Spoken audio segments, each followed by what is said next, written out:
Bem-vindos ao Eu e Deuses, seu podcast semanal de mitologias, folclore, heróis e santos, monstros e figuras bem bizarras das lendas urbanas mundiais. Eu sou Camila Kinsel e me alterno semanalmente com a anfíbia Daniela Benetti para contar essas histórias curiosas para vocês. Sempre às quintas-feiras. Hoje nós vamos aos Estados Unidos conhecer duas lendas urbanas para lá de interessantes. E aqui vale um adendo, quem me pediu essa primeira lenda foi meu marido. E aí, pesquisando essa e vendo que o episódio vai ficar um pouco curtinho demais, eu achei uma outra lenda e emendei duas no mesmo balaio, tá bom?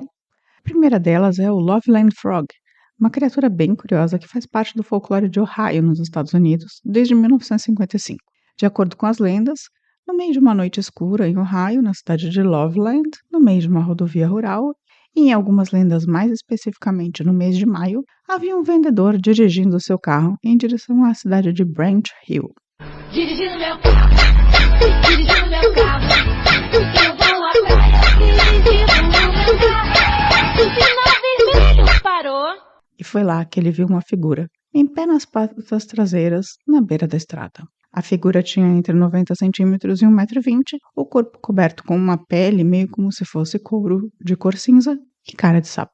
Em uma outra versão, essa figura estava sob uma ponte, meio mal iluminada, e tinha um tipo de varinha sobre sua cabeça que soltava um spray com faíscas ou brilhos. O quê? Nada faz sentido nessa frase, cara! Em uma outra versão ainda, o cara desceu do carro e viu que esse ser tinha os dedos juntinhos, com aquela membrana como tem o sapo, sabe? E olhos bem protuberantes. Nisso, o nosso vendedor fugiu, pois estava vendo um sapo de mais de 1 metro de altura, em pé, na beira da estrada. Nem vou falar sobre a varinha que solta brilhos. E a partir disso, essas histórias sobre esse sapo de Loveland continuaram a aparecer meio no decorrer dos anos, mas não com muita frequência. Era uma lenda que aparecia e sumia, ficou meio uma historinha, sabe? Ou seja, de tempos em tempos, alguém afirmava ter visto algo similar ou resgatava essa história, mas não passava muito disso. Isso até março de 1972, ou seja, quase 20 anos depois da primeira aparição, né, que foi em 55, e das muitas mini aparições, né?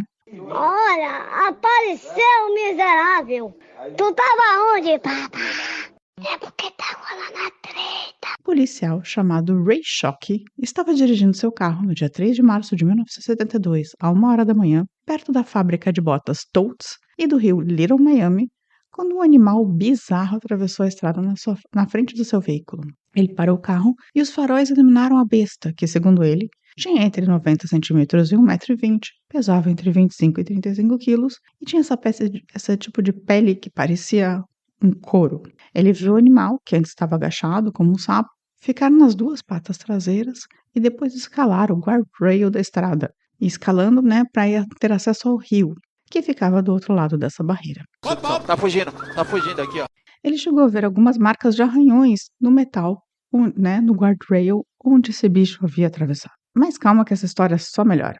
2 semanas depois desse incidente, um segundo policial de Loveland, chamado Mark Matthews, relatou ter visto um animal não identificado agachado ao lado da estrada, perto de onde Shockey tinha visto antes. Como um bom policial, ele simplesmente atirou no pobre bicho, sem nem olhar antes que bicho era, matando-o. É o pipoco, velho. E colocou o corpo no porta-malas do seu carro para mostrar ao amigo polícia, né, o Shockey, que tinha visto 2 semanas antes.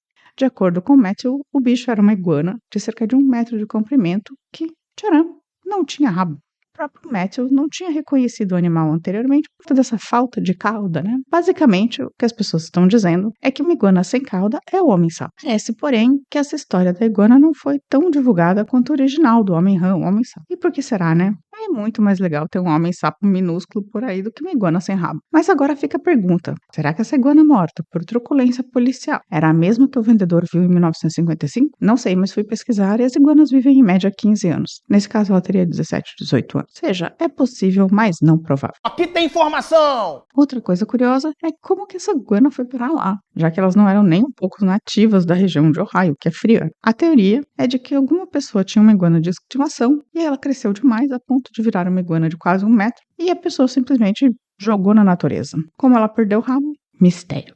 Não sabemos. Diante de ter de achar alguém com uma iguana pet de 1 metro sem rabo, que soltou o seu bicho na natureza e o bicho sobreviveu só para ser morto numa abordagem policial, eu prefiro acreditar num sapo humanoide. É muito mais divertido, né, gente? Muito melhor. E essa foi a história do Loveland Frog. Que sapo, velho? Pra que você quer saber de sapo, velho? Que sapo, velho? Meu Deus do céu. Agora eu vou contar para vocês de outro criptozoo norte-americano que começou no século XVIII e chegou até o século XX. O demônio de Jersey, ou Jersey's Devil, que na verdade ele é até um mascote de um time de hockey. Esse demônio, ele tem a cara de cavalo, o corpo de homem, asas de morcego e uma cauda longa, bifurcada. Alguns dizem que a cabeça é de bode por conta de chifre, né? Tem chifres. Tem um cheiro de enxofre, azedo leite e deixa as mulheres inférteis por onde passam. Ele tem um grito que faz o corpo gelar. Nossa, até arrepiei, mano. Algumas pessoas dizem que ele parecia até um canguru lá. Aí, vamos para a origem dessa história, que remete ao século XVIII. A história é de uma mulher chamada Jane Leeds, também conhecida como Mother Leeds. E a lenda conta que a mulher tinha 12 filhos,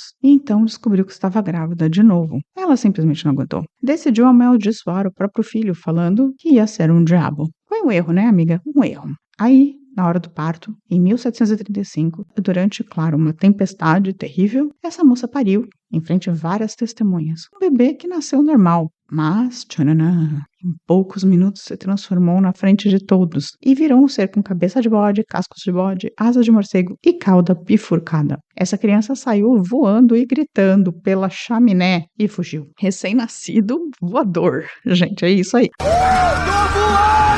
Aí ela se escondeu nos pinheiros e ficou vivendo por lá. Em algumas versões, a mãe era bruxa e o pai era demônio. Alguns padres ainda tentaram exorcizar Pine Barrens, né, essa região, para ver se expulsaram a criatura da cidade, mas pelo jeito nem conseguiram.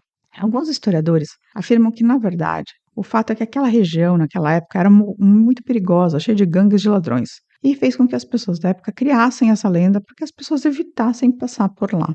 Outras afirmam que a família Leeds, que a princípio que era de Quakers, né, esses primeiros colonos mais conservadores, ultra-religiosos, mas um dos patriarcas da família começou a estudar astrologia. E isso fez com que a comunidade de Quakers, que na verdade achava que tudo isso era uma coisa meio demoníaca, São tudo do diabo! se voltasse contra essa família.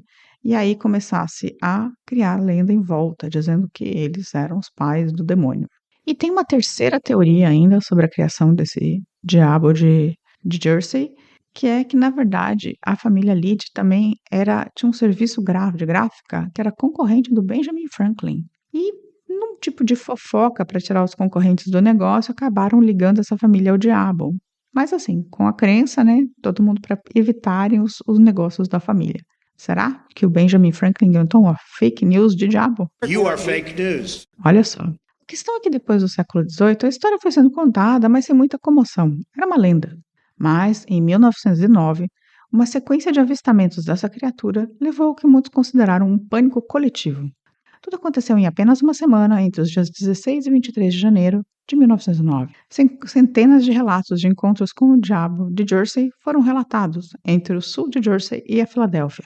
Nesses relatos, a criatura atacou um bonde e um clube. A polícia de 2 cidades da Pensilvânia tentou atirar no bicho, mas não conseguiu matá-lo porque, segundo relatos, ele era imatável. Tipo, as balas não conseguiam penetrar. Imortal! Vocês já sabem o que é ser imortal, pô! Então, apareceram relatos de avistamentos em Delaware e em Maryland. Aulas foram suspensas, as pessoas não foram para o trabalho e surgiram milícias de vigilantes e caçadores. O zoológico da Filadélfia ofereceu uma recompensa de $10 mil para quem capturasse o bicho. $10 mil era muito dinheiro na época. E, para a surpresa das pessoas, pasmem, alguém chegou lá com um canguru disfarçado. Um canguru fantasiado com asas de couro falsas e garras embutidas na mão. Eu não sei como conseguiram um canguru na Filadélfia, não me perguntem. Mas foi o que aconteceu. Não ganharam o prêmio. E essas foram as histórias, então, do Loveland Frog e do Diabo de Jersey. São bizarras, né? Uma iguana sem rabo. E a outra acabou virando um canguru carnavalizado. Se você gostou dessas lendas e quer ficar sabendo mais sobre lendas americanas interessantes como essas, super interessantes, né? Escreva pra gente em contato@euideuses.com.br ou mande seu recado pelo Instagram, Facebook ou no nosso canal do YouTube. E se você não quiser ser enganado por uma iguana sem rabo ou um canguru no carnaval, fica aquela dica cultural sempre necessária. Vai ler os livros. Tenha uma ótima semana, bom carnaval e nos vemos logo mais. Tchau, tchau!